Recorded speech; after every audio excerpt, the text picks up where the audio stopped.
தாய் தமிழ் உறவுகளுக்கு வணக்கம். திடீரென மாற்றம் செய்தார் விஜய் என்ற தலைப்பில் இந்த காணொளியை நாம் காண்கிறோம். திடீரென மாற்றம் செய்தார் விஜய். இன்று ஈரோட்டில் நடிகர் விஜய் தன்னுடைய பிரச்சார கூட்டத்தை நடத்துகின்றார்.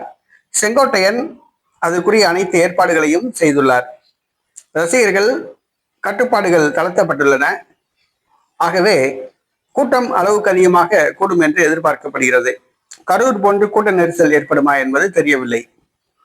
நடிகர் விஜய் தன்னுடைய வீட்டிலிருந்து விமான நிலையத்துக்கு கிளம்பியுள்ளார்.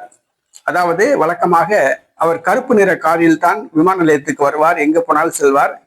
திடீரென இந்த முறை அந்த கருப்பு நிற காரை மாற்றியுள்ளார். வெள்ளை பிளாட்டின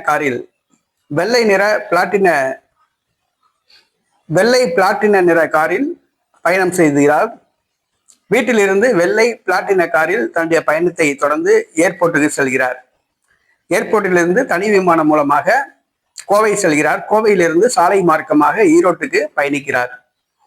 வழக்கமாக கருப்பு நிற காரில் தான் அவர் பயணிப்பார். இந்த முறை வெள்ளை பிளாட்டின காரில் ஏன் பயணிக்கிறார் என்பது தெரியவில்லை.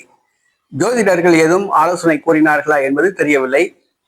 ஏனென்று சொன்னால் கடந்த முறை தமிழ்நாட்டில் பிரச்சாரத்துக்கு வந்த பொழுது கரூரில் பயணம் செய்தார்.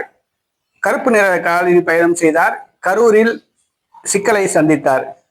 அந்த மாதிரி எதுவும் அசம்பாவிதம் ஏற்படக்கூடாது அப்படின்னு காரோட நிறத்தை மாத்துங்க அப்படின்னு சொல்லி ஜோதிடர் கூறினாரா என்னன்னு தெரியல.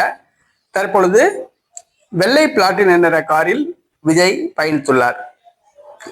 தனி விமானம் மூலமாக அவர் கோவை செல்கிறார். கோவையிலிருந்து ஈரோட்டுக்கு சாலை மார்க்கமாக பயணிக்கின்றார்.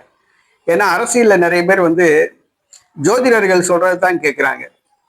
அரசியல் ஆலோசகர்களுக்கு கொடுக்குற முக்கியத்துவத்தை விட ஜோதிடர்களுக்கு தான் நிறைய முக்கியத்துவம் கொடுக்குறாங்க. ஏன்னா ஜோதிடர் சொல்றாரு 2026 நீங்க முதலமைச்சர், 2026 உங்களுக்கு வெற்றி உறுதி அப்படின்னு சொல்லுவாரு. அதனால ஜோதிடர்கள் பேச்சை கேட்டு இந்த மாதிரி செய்யறாங்க. விஜய் எதுக்காக வேண்டி கலர் நிறத்தை தன்னுடைய காரினுடைய நிறத்தை மாத்தினார் அப்படின்னு தெரியல. பொறுத்திருந்து பார்ப்போம்.